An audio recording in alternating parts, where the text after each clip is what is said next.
Where is I think he might be hiding in the audience. Like, where's Waldo? I seen Tony. Haven't seen him. You know, I heard Ryan say he was going to lock him in the bathroom. Yeah. Maybe he already did. That might have happened. Might have happened. Might have happened. It's good to see you all. Thanks for being here. We're glad to have you. What a beautiful night. Wow, how about this? We try to please whenever you come to Missouri. So, Brad, first question to you. Obviously, full-time this year, all 6 races. Like, you don't have enough on your plate already. Full-time driver, owner over at RFK. Why the decision to run a full season with the SRX this year? Well, you know, if you follow my social media, you saw that yesterday we announced my wife and I were having a baby. And I imagine her answer was to get me out of the house. No, it's a lot of great things going on. You know, I'm really blessed to be where I'm at in my life. And, you know, the Cup car has been a lot of fun. Yeah. He wasn't locked in the bathroom. Newman said he was going to lock you in the bathroom, so he tried. But no, I'm just glad to be here. It's good to get to race and to do things. We're all race car drivers, and we want to race. And you know, we got all this open time in the middle of the week. Let's make the most of it. Beautiful summer nights, and you know, then NASCAR, or I should say, SRX, said that they were going to bring back Thursday Night Thunder. And I thought, well, that's pretty cool. I was a big fan of Thursday Night Thunder as a kid, and I just want to be a part of it.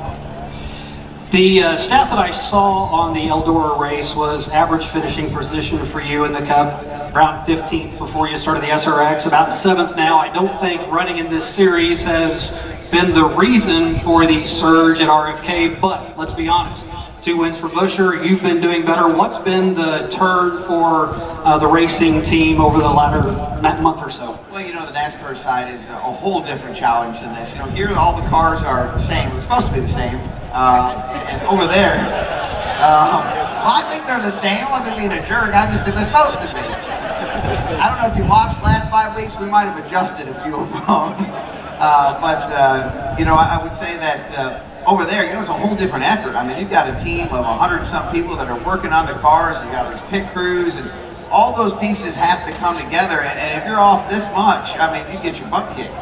And so, you know, I think on that end, it's more, yeah, I get to drive the car. And I tell people all the time that in NASCAR, the driver gets like 90% of the credit, but he really does about 10% of the work. You know, it's just a lot of the guys that really just put their heart and soul in it. They're working today, by the way, while I'm out here having fun, and trying to make sure that we're good for this weekend in Watkins Glen. And that group of people that we have is just, they just keep getting better and stronger, and I'm just doing the best I can to help them with the right tools and the right feedback to make our cars and team great. And we got Chris Buescher over there, who's an awesome driver, and that's super exciting to see it all come together. You went all the way down to the end, please. Fashionably late, of course. Please welcome from Columbus, Indiana, Tony Stewart. Tony's going to be late to his own funeral. I told my parents that, actually. I said, everybody knows I'm late for everything. I said, if for some reason I beat my parents to that accomplishment, I said, make sure and start the service and wheel me in like 15 minutes after it starts.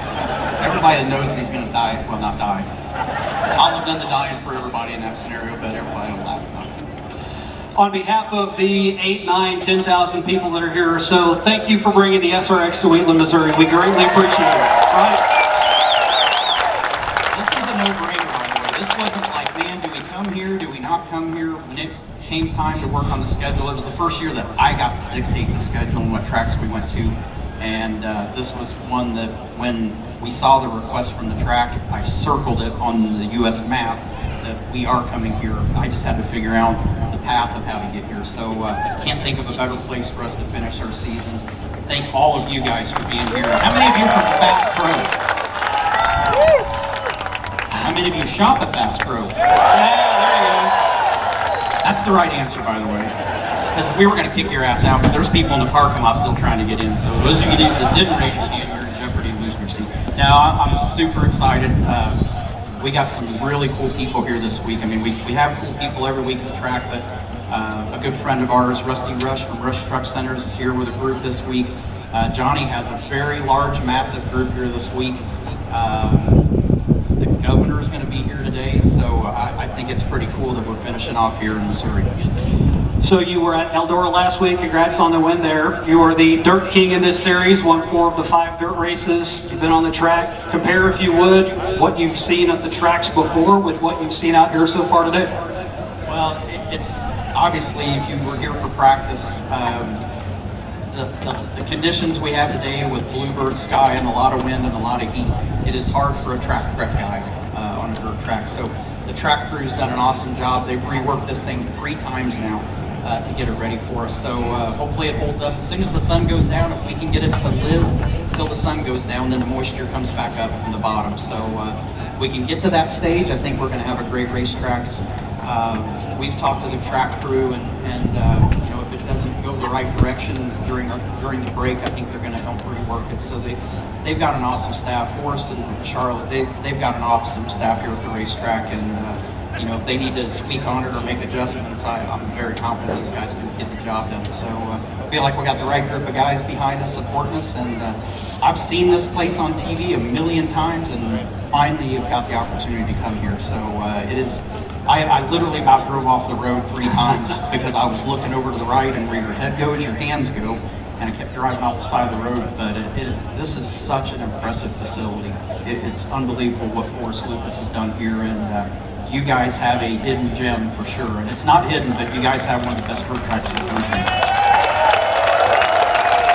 And finally, we are running a little bit low on time, so quick question for Marco Andretti. If you don't know the Andretti name, you obviously have been under a rock for quite some time. 3rd generation driver, more familiar with open wheel, but this is a whole different breed for you. Tell us what it's like, and have you talked to Grandpa? I'm sure he, at some point in time, was on dirt way back in the day. Yeah, he enjoys definitely watching. He's missing being out there. I mean, he has a lot of dirt experience, so I'm the opposite. So I'm trying to learn from these guys, and you know, they know the evolution of the track and stuff like that. I'm gonna have to learn by fire, by just running laps and trying to stay with them. So really having a blast. So thanks for having me out. Thank you guys for coming, and hopefully we put on a show for you guys. Ladies and gentlemen, Brad Keselowski, Marco Andretti, and Tony Stewart.